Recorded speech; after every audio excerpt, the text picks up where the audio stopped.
Good morning student. राष्ट्रसंत विद्यानिकेतन primary school Umarkhed, class 7, subject English, page number 57. आता 56 वर आपण काल बघितलं होतं की great scientist have a questioning mind. आता हीच जे CV रमन यांच्याबद्दल जी माहिती सांगितलेली आहे ते आपण आता 57 वरची आपण माहिती बघूया की CV रामन नावाचे जे सायंटिस्ट होते ते भारतामधले किंवा एशियामधले सगळ्यात पहिले नोबेल पारितोषिक मिळवणारे ते CV रामन हे होते. आता his mind seem to suggest that the reason could be the scattering of light by water molecules. आता त्यांचे जे मन असे सूचित करीत असल्यासारखे वाटते की पाण्याच्या परमाणूकडून होणारे प्रकाशित विकिरण हेच कारण असावे. कारण ज्यावेळेस त्यांनी जहाजातून प्रवास सुरू केला होता की त्यावेळेस त्यांना त्या समुद्रामध्ये दिसले की समुद्राचं जे पाणी आहे ते पाणी पूर्ण निळ्या रंगाचं आहे. म्हणजे आणि वरती बघितलं तर आकाश सुद्धा निळ्या रंगाचे होते. त्याच्यामुळे त्यांना त्याच्यापासून असा एक शोध लागला की पाण्याच्या परमाणूकडून होणारे प्रकाशाचे विकिरण हेच कारण रंगसाम्याचे कारण असावे. His theory was at to be a prove scientifically.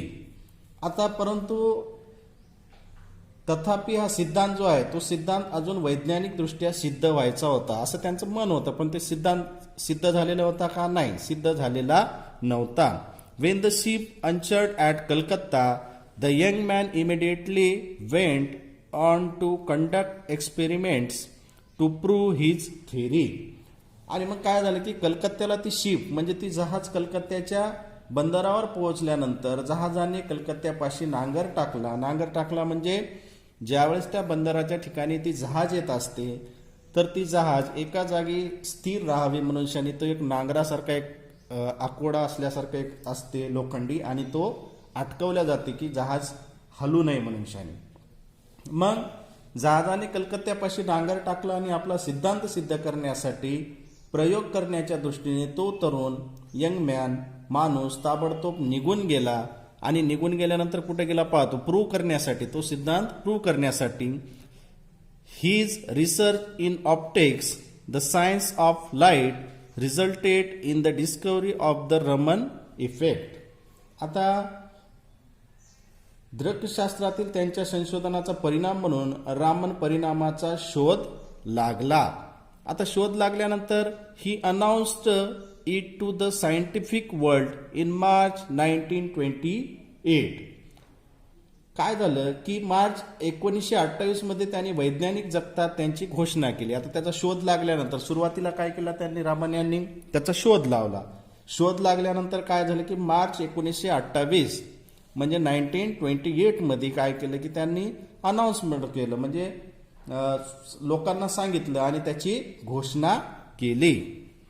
The discovery won him the Nobel prize for physics in 1930. आणि मग हा शोध लावल्यामुळे काय झालं की या शोधाने त्यांना 1930 मध्ये पदार्थ विज्ञानाचे नोबेल पारितोषिक मिळवून दिले. It was the first time this prize was awarded to an Asian. म्हणजे एशियामधून सगळ्यात पहिलं प्राइज मिळणारे ते एकमेव CV रामन हे होते आणि नोबेल पारितोषिक प्रदान करण्याची पहिलीच वेळ होती. The day the discovered the Raman effect 28 February was later declared a national science day. आणि मग रामन यांनी काय केलं की त्यांनी रामन परिणाम शोधून काढला होता म्हणून तो 28 फेब्रुवारी या दिवशी शोधून काढला मनुष्याने. पुढे हा दिवस राष्ट्रीय विज्ञान दिन मनुष्याने घोषित करण्यात आला.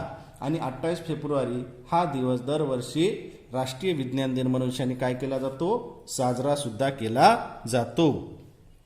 A1 before this his contribution to the science of optics had been acknowledge and he was elected fellow of the Royal Society in 1924.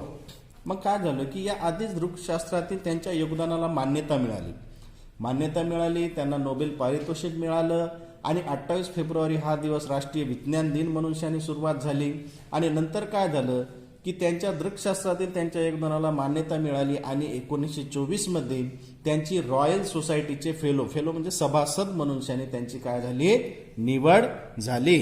You would have learn about the Raman effect in detail at school. आता तुम्ही रामन परिणामाबाबत शाळेत तपशीलवार शिकला असालही, but do you know the discovery subsequently help in determining the internal structures of some 2000 chemical compounds. आता तुम्ही रामन परिणामाबद्दल शाळेत तपशीलवार शिकला असेल, पण तुम्हाला हे माहित आहे का की या शोधाने नंतरच्या काळामध्ये काय झालं की 2000 रासायनिक संयुगाची आंतरिक संरचना निश्चित करण्यात सहाय्य केले. आणि and can you guess what the cost of the equipment that Raman used to prove his theory was a measly 200 rupees. आणि हा जो त्यांनी शोध लावला होता, आपला जो सिद्धांत सिद्ध करण्यासाठी रामन यांनी वापरलेली जे साधन सामुग्री होती, म्हणजे त्याला जे साधन सामुग्री लागली असेल हा सिद्धांत सिद्ध करण्यासाठी, त्याची किंमत किती होती तर फक्त 200 रुपये, म्हणजे शुल्लक 200 रुपये होते. आणि 200 रुपयाच्या साधन सामुग्रीपासून त्यांनी हा शोध लावला. आता त्यावेळेस 200 रुपये लागले म्हणजे यावेळेस खूप सारे, कारण त्यावेळेस 200 रुपये म्हणजे खूप होते, पण आता 200 रुपयाला तेवढं महत्व नाही. त्यावेळेस 200 रुपये लागले होते म्हणजे पण कमीच, त्या शोधाच्या याच्यानुसार ते पैसे कमीच होते. Raman strongly felt that scientist should not be confined to laboratories to solve scientific problem. आता रामन यांचं काय मत होतं की ठाम मत होतं की बा वैज्ञानिक समस्या सोडवण्यासाठी शास्त्रज्ञांनी त्या प्रयोगशाळेतच राहिलं नाही पाहिजे, म्हणजे त्या प्रयोगशाळेतच स्वतःला कोंडून घेतलं नाही पाहिजे. तर काय केलं पाहिजे, they should search around themselves and find those answer in accordance with nature. Nature म्हणजे निसर्ग.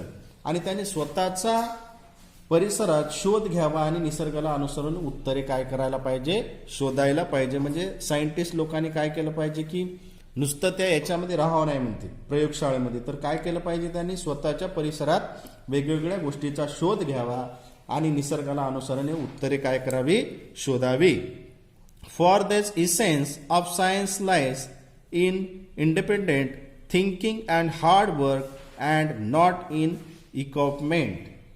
आता कारण विज्ञानाचे जे सारस्वत आहे स्वतंत्र विचारात आणि कष्टात असते, साधन सामरिक नव्हे. हे किती खरे आहे, हे समुद्र आणि आकाशे रंगाने कायम निळेच होते. आता त्यांचं असं ठाम मत होतं की बाबा शास्त्रज्ञांनी त्या प्रयोगशाळेतच न राहता बाहेर जाऊन निसर्गामध्ये जाऊन अभ्यास करावा आणि त्याच्यातून वेगवेगळे शोध काय करावे, लावावे. How true though the oceans and the sky have always been blue in color, it needed a questioning mind with a scientific outlook to find the reason behind it. म्हणजे रमन यांचं ठाम मत होतं की वैज्ञानिक समस्या सोडवण्याशी प्रयोगशाळेमध्येच कोंडलेले ते शास्त्रज्ञ राहावे नाही, त्यांनी स्वतःच्या परिसरात शोध घ्यावा आणि निसर्गाला अनुसरून उत्तरे शोधावी. कारण विज्ञानाचे सर्वस्व स्वतंत्र विचारात आणि कष्टात असते, आधी साधन सामुग्रीत नव्हे. म्हणजे साधन सामुग्री असलीच पाहिजे असं काही नाही, तर आपण निसर्गात गेलं पाहिजे.